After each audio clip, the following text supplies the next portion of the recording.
Everybody, तो कैसे हैं आप सब? आई होप आप सब अच्छे ही होंगे। ये क्लास 10 चैप्टर 1 पार्ट 3 है। अगर आपने पार्ट 2 नहीं देखा है तो आप पहले पार्ट 2 जाकर देख लीजिए।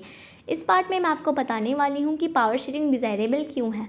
इस पार्ट में बताने से पहले, इस टॉपिक को स्टार्ट करने से पहले मैं आपको पार्ट 2 के बारे में बता देती हूँ कि मैंने उसके में क्या बताया था।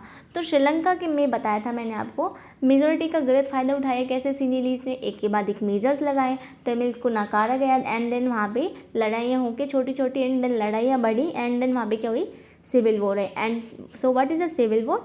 जब एक ही देश में लड़ाइयाँ हो जाएं, ठीक है, यानी कि लोग ग्रुप्स में बट जाएं, ठीक है, अलग अलग डिवाइड हो जाएं, यानी कि कोई कंट्री की यूनिटी ख़राब हो जाए और लोग लड़ाई करने लगे तो उसको हम सिविल वॉर कहेंगे। इसके जैसा ही एक वर्ड और है, सिविक स्ट्राइफ, जो कि बेल्जियम में होने से ढह गई थी। सो सिविक स्ट्राइफ क्या होती है? जब एक ही कंट्री के अंदर लोग ग्रुप्स में डिवाइड हो जाएं, ठीक है, अलग अलग अपना पूरा ग्रुप्स बना के एंड स्ट्राइक करें, तो उसको हम क्या कहेंगे? Civic strife. तो बेल्जियम में क्या हुआ था? बेल्जियम में लीडर्स ने समझदारी दिखाई थी, अपनी कल्चरल डाइवर्सिटीज़ को, अपनी रीजनल डाइवर्सिटीज़ को अच्छी तरीके से समझा था और उन अपनी कॉन्स्टिट्यूशन को 4 बार अमेंड भी करना पड़ा था। अपनी कंट्री में अच्छी तरीके से अरेंजमेंट बनाई, पावर शेयरिंग अच्छी तरीके से की, तो वहाँ पे सिविक स्ट्राइफ होने से रह गई थी, ठीक है, और वहाँ पे काफ़ी अच्छी तरीके से सब कुछ चलता रहा। लेकिन श्रीलंका में क्या हुआ? सिविल वॉर हो गई थी। तो ये चीज़ आपने पहले समझ ली कि पावर शेयरिंग क्यों ज़रूरी है। पार्ट 2 से आपने समझ लिया, लेकिन इसको एक क्वेश्चन मार्क की तरह लगा के अगर कोई पूछे तो हम क्या जवाब देंगे, ठीक है, ये मैं आपको बताने वाली हूँ। तो पावर शेयरिंग 2 तरीक़ों से ज़रूरी हो सकती है। एक है पहला हमारा कारण प्रूडेंशियल। प्रूडेंशियल का क्या मतलब है? समझदारी भरा। एंड दूसरा कारण हमारे पास आता है मोरल रीज़न, यानी कि नैतिक कारण। सो व्हाट इज़ प्रूडेंशियल? आप एक एग्जाम्पल से समझिए प्रूडेंशियल को। एक फैमिली है एंड देन उनके घर में 4 बच्चे हैं छोटे। उनके पेरेंट्स जब वो बच्चे छोटे हैं तभी उनका इक्वल हिस्सा कर देते हैं। तो जब वो बच्चे बड़े हो जाएंगे तो उनके बीच में लड़ाइयाँ नहीं होंगी अपने हिस्से को लेकर, क्योंकि इनके पेरेंट्स ने समझदारी दिखाई। सेम चीज़ हमारी कंट्री के साथ है। अगर हमारी गवर्नमेंट समझदारी दिखाती हुई अच्छी तरीके से पावर शेयरिंग करती है कंट्री में, ठीक है, अच्छी तरीके से अरेंजमेंट करती है, तो सोशल ग्रुप्स के बीच में, यानी कि सामाजिक समूहों के बीच में लड़ाइयाँ नहीं होंगी, दंगे फसाद नहीं होंगी, ठीक है, और पॉलिटिकल स्टेबिलिटी बनी रहेगी। पॉलिटिकल स्टेबिलिटी से क्या मतलब है? जैसे कि श्रीलंका में आपने देखा तो वो सरकार काफ़ी लंबे समय तक तो नहीं चली थी, क्योंकि उसने मेजॉरिटी का गलत फ़ायदा उठा के सरकार बनानी चाहिए थी, तो वो लंबे समय तक तो वैसे भी नहीं चल सकती थी, है ना।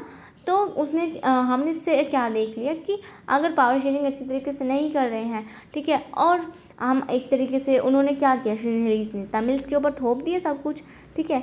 तो ये यहाँ पर है कि जैसे उन्होंने तमिल्स के ऊपर थोपा, तो ऐसे अगर कोई भी कंट्री चाहेगी कि हम मेजॉरिटी का जो मेजॉरिटी बना के एंड देन अपना जो जिनकी माइनॉरिटी बन रही है उनके ऊपर थोपना चाहेंगे, तो वो थोड़े समय तक तो उनकी सरकार चल जाएगी, लेकिन लंबे समय तक नहीं चल सकती है, ठीक है। तो ये 2 कारण आएंगे हमारे प्रूडेंशियल रीज़न में।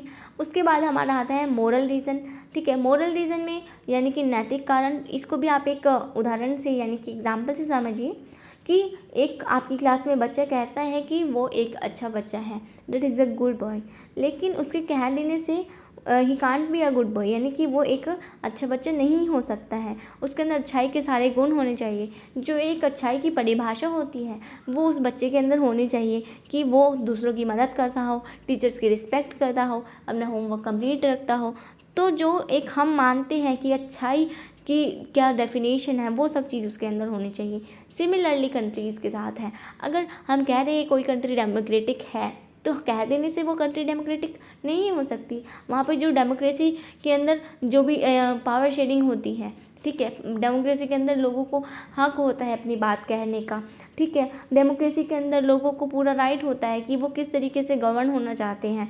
अब इलेक्शन होने चाहिए रेगुलरली, तो वो सब चीज़ उस कंट्री में अगर नहीं है तो हम उस कंट्री को डेमोक्रेटिक नहीं कहेंगे। जैसे कि आपने 9th में पढ़ा होगा चाइना में और पाकिस्तान में, ठीक है, आपने और आई थिंक और कुछ देशों के बारे में आपने पढ़ा होगा।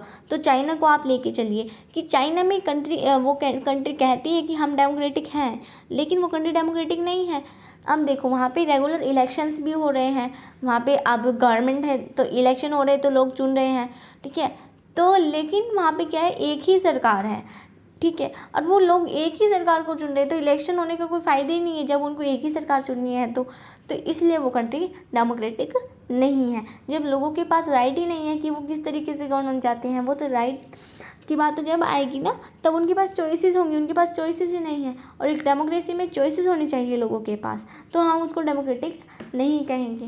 लेकिन हम इंडिया को डेमोक्रेटिक कह रहे हैं क्योंकि यहाँ पे लोगों के पास चॉइसेस है, अलग अलग सरकारें हैं, कंपटीशन होता है, ठीक है, अलग अलग पॉलिटिकल पार्टीज़ खड़ी होती है, तो हम इसको एक डेमोक्रेटिक कंट्री कह सकते हैं। तो इसके बाद ये पार्ट था आपका 3 एंड इसके बाद मैं पार्ट 4 में आपको बताने वाली हूँ कि किस तरीके से पावर शेयरिंग की जा सकती है, की जा रही है, ठीक है। एंड अगर आपको ये वीडियो अच्छी लगी हो तो इसे लाइक शेयर एंड सब्सक्राइब ज़रूर कर दीजिएगा, और अगर अच्छी ना लगी हो तो कमेंट्स में बताइएगा आपको क्या अच्छा नहीं लगा। Thank you for watching.